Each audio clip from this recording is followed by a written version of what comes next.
በዚህ ቻናል በዛሬው ዕለት እንግዲህ ስለ ሎጎ ዴቨሎፕመንት ከአንድ ክላይንት የተቀበልኩት ትዕዛዝ ነበረ። አንድ ሎጎ እንድሰራለት ለቢዝነሱን ሊገልጽ የሚችል ሎጎ እንድሰራለት። ሰውየውም በጣም የሃይማኖት ሰው አይነት ነገር ነው እና ምን ያህል መንገዶችን ገብቼ ሎጎውን ዲዛይን ላድርግ እንደቻልኩኝ እናያለን። በዛ ውስጥ የገጠሙኝን ቻሌንጆችም በአጭሩ ለማስረዳት ሞክራለሁ።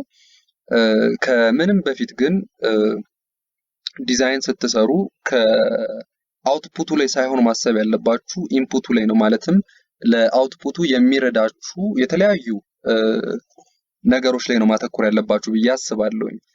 እና የዲዛይኑንም ቫልዩ የሚሰጠው ያ የመጀመሪያዎች ኮንሰፕት የምንለው ነገር ነው እና ኮንሰፕት እንዴት አድርገን ዴቨሎፕ ማድረግ እንደምንችልም ብዙ ተማሪዎች አላችሁ፣ አስተማሪዎችም ጭምር አላችሁ።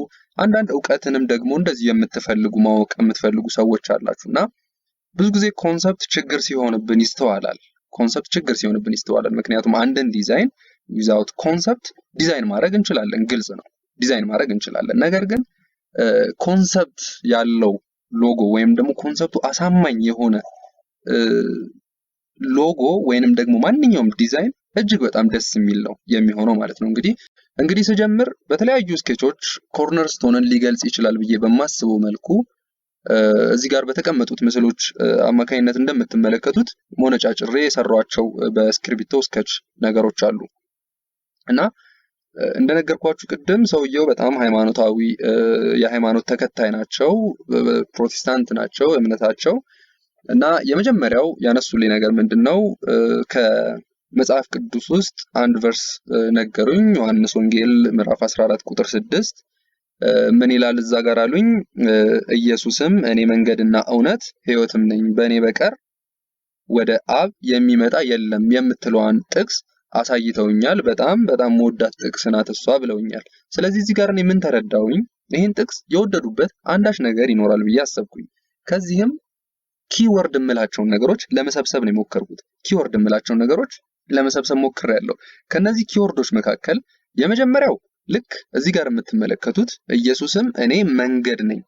እዚህ ጋር አንድ ኪወርድ አለች፣ መንገድ የምትባለው ቃል ማለት ነውና ምናልባት ሊጠቅመኝ ይችላል ብዬ ካስቀመጥኳቸው ቃላቶች መካከል መንገድ ነው።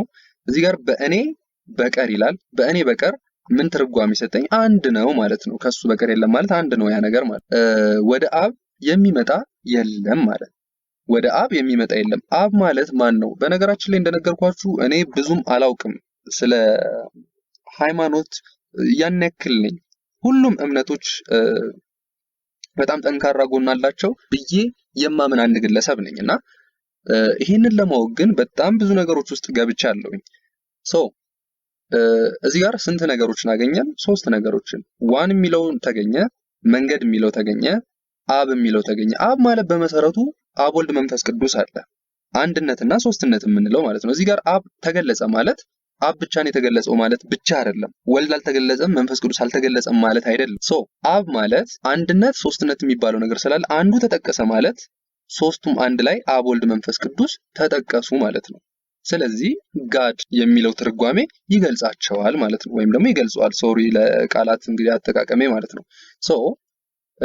እዚህ ጋር ከተጠቀሱልኝ ነገሮች ጂሰስ ኢዝ ኤ ዌይ የሚለውን ወይም ደግሞ ኢየሱስ መንገድ ነው የሚለውን መንገድ የምትባል አንዲት ኮንሰፕት ዴቨሎፕ ለማድረግ ችያለሁ ማለት ነው። እዚች ጋር ይሄ የመጀመሪያው ብሬንስቶርሚንግ ላይ ያየሁት ስቴጅ ነው ወይም ደግሞ ያገኘሁት ስቴጅ ነው። ሁለተኛ ላይ ገነት ወይንም ደግሞ ሄቨን እናነሳለን። ገነት ወይንም ደግሞ ሄቨንን ያነሳነው ለምንድን ነው? ቅድም እዚህ ጋር ጋድ የምትል ቃል ማግኘት ችለናል። ታዲያ እግዚአብሔር የት ነው የሚኖረው? በገነት ውስጥ ነው። ግልጽ ነው። ምክንያቱም በመጽሐፍ ቅዱስ ላይ ቲንክ የተገለጸ ይመስለኛል። ገነት በተለያዩ ዲክሽነሪዎችም በመጽሐፍ ቅዱስ ላይም ብትመለከቱ ሄቨን in various religious institutions is termed as abode of God ወይንም ደግሞ የእግዚአብሔር መኖሪያ ማደሪያ ተደርጎ ይወሰዳል። ስለዚህ የእግዚአብሔር ማደሪያ ምን ይመስላል? we don't know that። ምን አደረኩት? ስለዚህ something የሆነ irregular የሆነ ነገር፣ ይሄ ነው የማይባል ሼፕ ነገር ለመስጠት ሞከርኩኝ። የእግዚአብሔር መኖሪያ ነው ደግሞ ከተባለ በውስጡ ጋድ የምትል ቃል አስቀመጥኩኝ። እቺ ቃል በተለያዩ ነገሮች ልትጠቅሷት ትችላላችሁ። at the first time ግን ጋድ የምትለው ቃል በጣም ጥሩ ሆና አግኝቻታለሁ እኔ። ስለዚህ ሄቨንን በምን ሳልኩት እኔ ይህ ነው በማይባል ቅርጽ ነገር ግን some kind of የሆነ ሰማያዊ ብርሃናማ አይነት ነገር ይመስለኛል መጽሐፍ ቅዱስ ላይም ተጠቅሷል።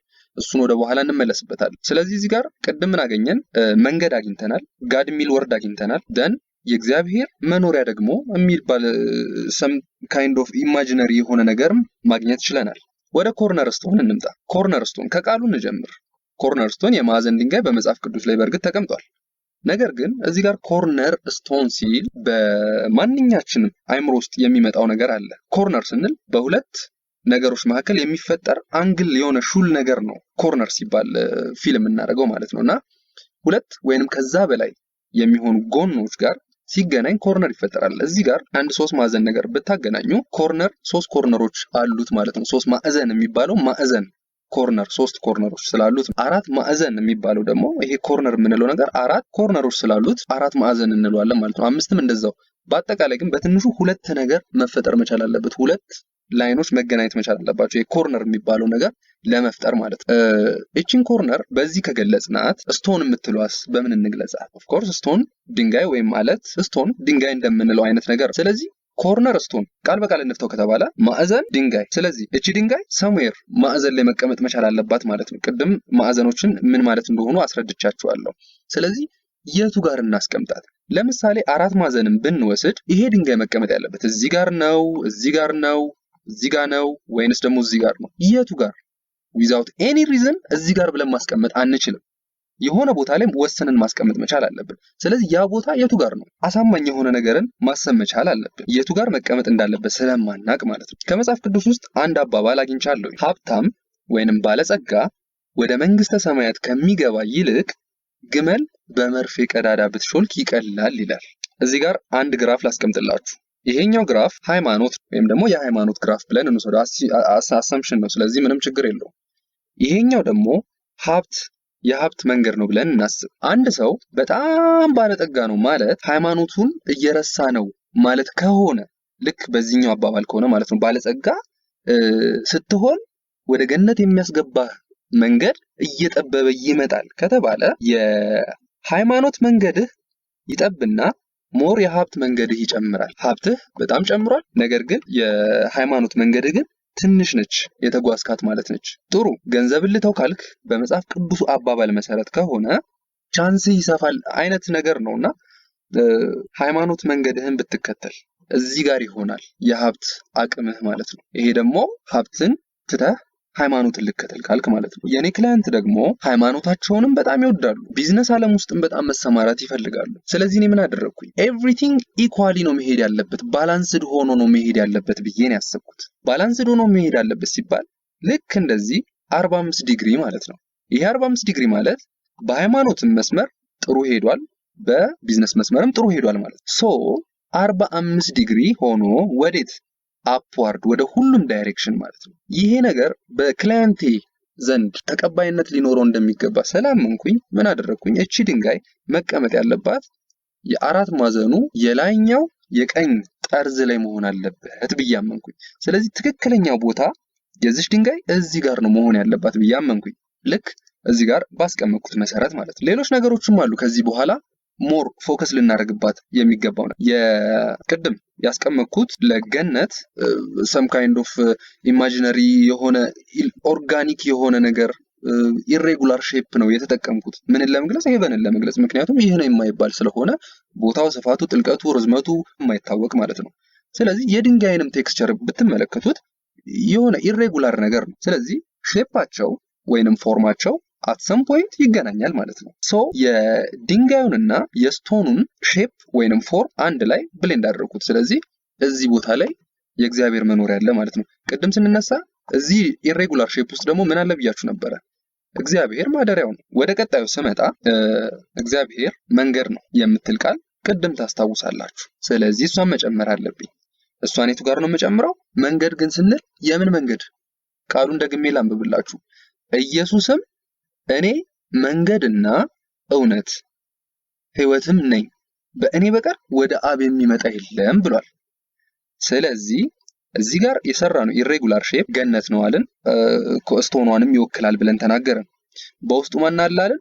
ጋድ አለ አለ። መንገድ ነኝ ያለው ደግሞ የማን መንገድ ነው? ወይም ደግሞ ወዴት የሚያመጣ መንገድ ነው? ወደ እግዚአብሔር። ስለዚህ something ወደ እግዚአብሔር የሚሄድ የሆነ ነገር መኖር አለበት ማለት ነው። መጨረሻ ላይ ኮርነር ስቶን የምትባለዋ ነገር በዚህ መሰረት መጣች። ችኛዋ 4 ማዕዘን ብላችሁ አስቧት እዚህ ጋር። ከዛስ ድንጋይዋ ተቀመጠች። ከዛስ መንገድ ሲሄድ ይታያል። ይሄ መንገድ ደግሞ ከኮርነር ስቶን ውስጥ ዋን የምትለው በዚህ ውስጥ ባውንድድ ሆናለች። ዋን ሮድ ዋን ዌይ እንደማለት ትርጉም ይሰጣል ማለት ነው። ዋን ዌይ ቱ ጋድ የሚል ትርጉም ይሰጣል ማለት ነው። እንግዲህ ይሄ ነው ድራፍቲንጉ። ይሄንን ነው ለክላይንት የሚያሳዩዋቸው። ክላይንቴ እጅግ ሲበዛ በጣም ደስተኛ ነበሩ። ያላሰቡት ነገር ነው ለነሱ የሆነው ማለት ነው። በጣም ደስተኛ ነበሩ። እነሱ በጣም በመደሰታቸውም ደግሞ እኔ በጣም ደስተኛ ነበርኩኝ። አሳምኗቸዋል። ሙሉ ሐሳቡን ገዝተውኛል። ስለዚህ እሱን ከጨረስኩኝ በኋላ ዲዛይኑን አስረከብኳቸው ማለት ነው። እዚህ ጋር የምታዩትን ዲዛይኖች አስረከብኳቸው። ይሁንታን አገኘው። ወደ ቀጣዩ ስቴጅ አለፍኩኝ ማለት ነው።